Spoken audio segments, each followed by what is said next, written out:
Can Nick pull this out of the bag? He's currently still a game down. And we are now game, what is this, 8 of our best of 9 series? And this is Shard. Welcome to Shard. Well, the first thing that strikes me about this map, Marshall, is that Nick was able to pull out a rather spectacular naval victory on a map very similar to this not a long time ago. One with peninsulas upon which the players spawn. Yeah. And he was able to outmaneuver Andreas building the carrier rather than the battleship. I think caused him to lose that game. I wonder if he'll make the same mistake again if we get to that stage. Who knows? Anything could happen. It's a planet. It's a much different naval game this time, though, because of the size of the naval pond here. This is true. On the other one, there was a second continent to play for, whereas here, if you don't go naval, you're going to be very dead very quickly, I think. In fact, why don't you talk us through this map, Marshall? Because I think you've got a lot more insight into this than you actually made the thing. Well, the general idea is you can spawn on these 4 mechs here, and you can spawn on the land if you so choose, because there are 3 mechs as expansions here. Spam this map to help Nick come back, says Quitch. Classic. But there's also this little 3 over here on this corner, which if you get on the land, you can go around there and you can defend that from any naval push. Alternatively, you have this long stretch of land which links those 2 spawns all the way down. Not a huge amount of metal on there, but it's not insignificant either. Other than that, you've got this large ocean between the players with clumps of metal in places that can be locked down. And then you've got a narrow choke into this sort of smaller sea over here, if you will, to distinguish the 2. Now, I have spoken to Nick and Andreas about this previously, and some of them hinted that the play for this would be to rush to about here and get a lockdown and then expand backwards. So we're going to have to see how they play this one, because I have tweaked it since they've both seen it. That's a bit naughty of you.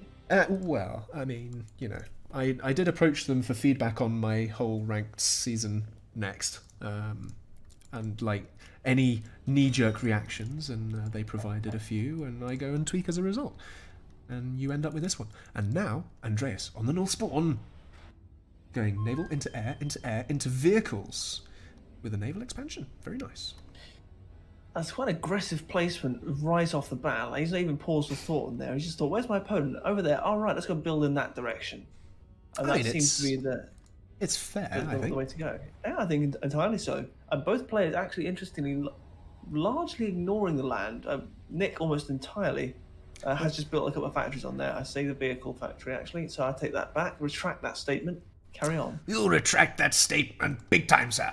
Because he's even built that vehicle factory 3rd, whereas Andreas looks like he's built it 4th, which is a slight difference. It means that Nick will be able to expand earlier on the peninsula. So we'll have to see what happens there. Andreas setting up his radar, which is nice, and then going out there to that advanced position, as it were, for that naval factory. Alright, so it looks like Nick's getting his eye in with his micro, some early wiggles, even before he's encountered any opponents with those piranhas, wiggling them left and right, and now he's found the scouts for Andreas. Andreas, spotting the numerical advantage, pulled his back. Little early scouting tussle. You have these scout planes taken out by poor micro from Nick, and Andreas loses his scout plane as well. You're a sailor. I feel like... do you feel like these players should have to go through tacking and jiving and stuff like that, but rather than wiggling these ships? 100%. I think that the wind should play a significant factor in this. In fact, I would go as far as to say that the ships should only be able to fire sideways as well. or off their stern, naturally. Yes, naturally. Good old colonial. Gonna have a nice little exchange here. These 2 bouts of Fabber. Piranhas. The Fabber. If the Fabber gets killed, been caught by the piranha. Oh, whoa! Micro there from Nick. That was looking a bit ropey there for a second. Pun intended. What's that done with the fabricator count? That's pulled Nick down. He's one short now. Andreas has the advantage in the fab count. It's a good early snipe. Why don't you ignore my pun? Acknowledge my pun. Wait, I completely missed that. I'm so sorry. Ropey ships. Oh, never mind. You see, this is what it gets to, folks. In the later evenings, Marshall just deteriorates big time. But anyway, as you were saying. Okay. Oh gosh, that said it all. That sigh. Okay. Here we go. Some more fabricators undefended. Unfortunately, nothing to kill them with. Here they come. Here come the Icarus. Oh my word. That's going to be... two. Oh, 2, 3. Overcommitting. No, ooh. I think if he went both in, he would have killed that. Because the Galata wouldn't have killed them in time. Because, as we pointed out earlier, Galata do not prioritise Icarus. Interesting, eh? Which is what makes them such useful raiding units, because they can be buffed up with a couple of Avengers. But that being said, that's 2 fabbers down for Andreas, and that slowed his expansion out into the middle. That being said, he does have his forward naval factory, which Nick does not. Nick now again with the fabber count advantage. This is interesting now. Nick has just come out with a couple of drifters. Now, drifters cannot be targeted by barracudas, which fire torpedoes. So they will actually go straight past each other and completely ignore each other, which means that barracuda cannot defend that fabricator against these drifters. And in fact, there are 2 barracudas there defending them anyway. So this could be another fabricator snipe here, another really tasty fabricator snipe, and a mech's lost as well to these 2 drifters. Yes, potentially. Those submarines just can't fight it. He's got nothing to fight these with. They're all torpedo-based weapons. That fabricator's got to run fast. It's a big surprise. I think he might do, but there's an Icarus coming out to defend, and down it goes. That's going to be a big win for Nick. That being said, Andreas has managed to expand off to the side. Nick also, so the eco is relatively even. Andreas falling a little behind. Andreas now pulling out with drifters of his own to respond to that threat. Well reacted. He's seen the threat that they pose. He realised that he's got nothing to counter it, and he's pulled out some drifters of his own. Of course, he was a factory late to that vehicle factory. Nick went for it in 3rd. Andreas in 4th. Nick also with the air advantage. Look at the army count there. Nick's is double that of Andreas. And I feel like he's got his feet well dug in the seas here. Andreas looking a little... I think that fabber snipe is going to be quite significant. We've now got Nick with double the fabbers and a significant eco advantage here.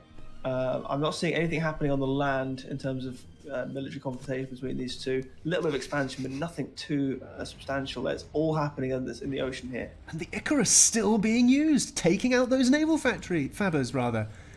And it keeps paying. It keeps getting those kills. That being said, Andreas does have an air fabber on the other side of the planet, but is it too far gone? Can Andreas hold on to make that air fab pay for itself? Nick also doing the same thing. That gets seen. Nick sees Andreas's air fab, and Andreas now doesn't have the air on that side or even anywhere really to go and find Nick's air fab, which has managed to successfully get out a naval factory over there. It's looking very well seen. What we're seeing now is it's really interesting how you've got these drifters now. These drifters are a significant factor because torpedo launchers can't defend against them, which means that the players are having to build the less powerful laser turrets to try and defend their forward expansions on the naval, or indeed... They're idle. They're sat there getting taken out by Icarus when he's got 2 mechs behind him, which he can go and pick off. This player's floating now, if you'll pardon the expression, given that we're playing on a naval map, but they're Did you have to point it out? Oh, wow. Icari killed off at speed. I never thought I would think that Icarus would be a threat, but here we go. There they are. We've got another idle drifter just sat there with 2 tasty mechs that he could be killing. Really quite poor micro from both players at this point. Well, we've got tier 2 naval factory coming up for Nick. And a T2 air for Andreas. A little bit of a dichotomy there. Although Nick has actually already got his advanced air factory up and running. Chat pointing out that Nick can still go through a throw. And he's got his T2 air completed now, nice. And Quitch even saying earlier, Marshall not used to saying Nick might win this. Oh All right, we've dear. got Kestrels up now for Nick. Kestrels pumping out some. Nick's pumping out some Kestrels now. These advanced gunships, which are a perfect counter to those drifters. Well armored units, really good at picking off small groups of ground units, and that's exactly what they're going to do now. Could be pretty If they're well brutal. microed, or if they're poorly microed, they will get fed to the hummingbirds. Although we've now got some Phoenixes out as well, some tier 2 fighters up and about. Nick has the air game. Nick, I think, really on the front foot as far as rating is concerned. It's his game to lose now, I think. Yeah, the economies are definitely in his pocket right now. 180 metal to 110, 11k power to 8k, and the army count's still double for Nick. And that's going to be really a big effective thing. raiding. Yeah, very, very much so. He's coming in with the Barracudas now Where as was well. all this micro earlier when he needed it? Now, this is interesting. Look at this. Nick now supplementing his force with Barracudas, having forced Andreas to respond to everything with drifters. Andreas doesn't have anything to respond to the Barracuda threat now. Nick knocking Andreas for 6 here. Yeah, he's we've got another little air combat here from Andreas chasing after this. Oh, he's picked off all of the tier 2 air there and responded with Phoenixes of his own. I think this is going to be a shift now away from naval superiority into air superiority as to who has the front foot in this game, because now Andreas is running around with a decent flock, just been picked off now by Nick. Nick's focus is primarily on these gunships, whereas Andreas just seems to be trying to build lots and lots of interceptors to take control of the skies, or at least to deny Nick from having that control. And that is, I think, where a lot of their economy seems to be headed right now. Nick in Andreas's base, picking off the Fabs. Beautiful micro there on the subs. The Orca didn't manage to take them out in time, and all Fabs, bar 2 assisting that air factory now in Andreas's base, are gone. The Fab account is decimated for Andreas, back down hugely. So now he's not even going to be able to assist out many units in that air factory in terms of any meaningful rapidity, speed.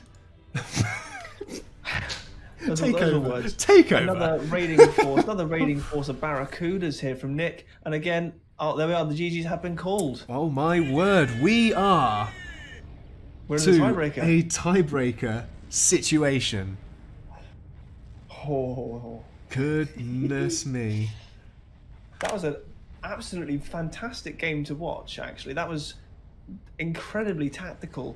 The layers you got there with the submarines obviously able to duck underneath of the air power, but then can be countered by the drifters and submarines ignoring one another. The naval units themselves, the ones that are able to attack submarines and drifters, falling out of favor because of their vulnerability to both layers. There's a lot going on there. Like, there's a huge amount going on there, and I think that could be a really, really popular map. I hope so. I really hope so. And, well, let's see what they think of it. Let's hop up there and talk to them. Gentlemen. So, guys, I'm first of all going to ask Andreas to try and pick that apart for us. So where did that all start to fall apart for you? When did you start to feel like you were losing control of that game? It was quite early. I think you just got the better hang of the opening, to be honest. I fell behind on air, and this map is so big with so much metal, so you really need the air to work out. And so Nick, can you talk to me a little bit about the relationship there between the drifters and the Barracudas, and how that worked out for you? They don't care about each other at all. They are both raiding and pushing units. So what you want to do is get the drifters as early as possible to deny the sneak expansions. They're especially good against air fabs, and because they know how persistent Andreas is with air fabs, I just decided, you know what, I'm going to spread my drifters around, make sure I deny them, make sure I snipe as many naval fabs as possible. And that worked. I think the moment it sealed the game was when I managed to finish my naval factory in the rear, and it was game. I knew he couldn't come back to that. And we identified a moment there where you had drifters. In fact, you had some Icarus push in and take out 3 of Andreas's naval fabs. Right, it was about minute 4, that I think it was, and that was a pretty key moment there. I just had to pay back for him sniping 2 of my fabs because of my poor micro. Or was it 3? I don't remember anymore. Either way, I have to say that was probably my favorite game to cast out of all the ones we've played so far, just because of how many different layers there were going on at once. There, you had the subsea, the floating on top of surface, the stuff that was kind of in the water, and then you had the air layer as well. There was a lot of movement there. A really fast moving game. How did you guys feel in terms of the micros you needed to stay on top of across the whole map there, Andreas? It didn't really scale up, so it was very manageable for sure. It's like you never have enough units, and it's a different style of gameplay, I guess, but not too micro intense, I think. Nick, how did you find it? Naval, especially in this map, is just about strategy and positioning, and that's it. I think the map is a bit like snowball in the rear, and something should be done about that in future iterations. But other than that, I'm happy with how it went. Oh, you should be, because you've from the jaws of defeat, you've managed to come up with 2 consecutive wins there, and that's now pushed us into our tiebreaker situation. So do you know what that means? Well,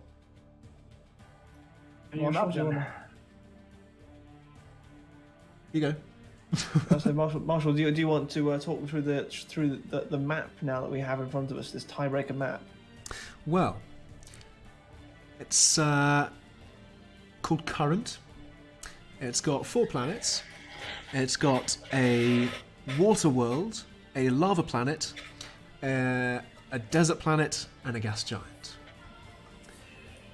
All of which are in close orbit of the gas giant. And, as I say, the spawning planet is a water world. So there's a gas giant, you say? There is indeed. Nick's smiling. I can hear him grinning from ear to ear over the internet. Well, this tournament has featured a lot of orbital and a lot of naval. I thought, let's combine them. That makes sense. Andreas, how are you feeling about this one? I mean, it's hard to say. He's been doing good at the orbital and naval games, and I've been crushing him at more normal maps usually. So we'll see. But like, you learn from every game, right? So I'm sure this should go all right. Gotta have faith in yourself, and it all comes down to this, huh? But I haven't seen the maps, so it's really hard to say, really. Neither has Nick. But Which I think is a nice little cliffhanger to leave you guys on. Shall we take a final 5-minute break? Before we do, though, just before we do, guys, this is going into the last game. What are your last words to each other? Incite the other. Are you going to cause the other to start brimming with anger, to get tilted before the game even begins? What will you say? Nick, let's start with you. Well, it's pretty simple, Andreas. You're already losing your rounds 2 games in a row. Next one's going to be last. It was nice playing you, but that's it for you. And Andreas. Well, we've seen this pattern before. It's I win 2 games, he win 2 games, I win 2 games, he win 2 games. We know how it goes now, it's my turn. But honestly, well played. I didn't think you would get this far. Now it's over. See you on the other side, man. Alright, we'll leave you guys to have a 5-minute reprieve. Prepare yourselves mentally. And we'll catch you on the side. All right. See you guys in 5 minutes' time. Well, Roncat. What a fantastic evening this has been so far. I know, right? What are your thoughts? I'll be honest with you. I was not expecting. I was hoping, but I wasn't expecting that we would get down to this final tiebreaker game. I'm straight out the door when Nick lost those first 2 back-to-back in a pretty spectacular fashion. Let's be honest. I didn't rate his chances. I thought this was going to be a wide margin Andreas game, but here we are down to the tiebreaker, and it's all to play for. $1,000 in the bank, ready to go to one of these 2 players.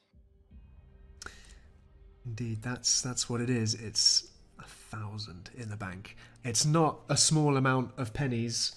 It's a significant amount of many pennies. And this is why does this always happen? This seems to be the case. We go through the first few games and we're providing a decent level of insightful, useful commentary. And then we get to the most important game of all, right towards the end of the night, the final, and things just start to get silly. I mean, Always, every time. you can't blame me for that. I mean, You are at least 50% of the problem. yeah, At least. I do not think this is equal culpability. No? I feel like you're triggering my lack of sensibilities. Uh-huh. So this is all Ron Cat's fault. Yeah, naturally. Chat, what do you think? Who do you think is more at fault for silliness? And of course, there will be a 30-second delay until actually. There'll be a 30-second delay, in which case we will both be, during that 30 seconds, proving our sensibility, our maturity, our levels, our linguistic abilities, our ability to keep talking and saying useful things and insightful things that actually add some value to the conversation. Not a chance. Also, genuinely, this for me, this tournament has been a really useful refresher, because you have to bear in mind, for anyone who's not aware, I don't really play as much PA as I used to, shall we say. And so for me, it's been really useful to see the naval and orbital elements of the game.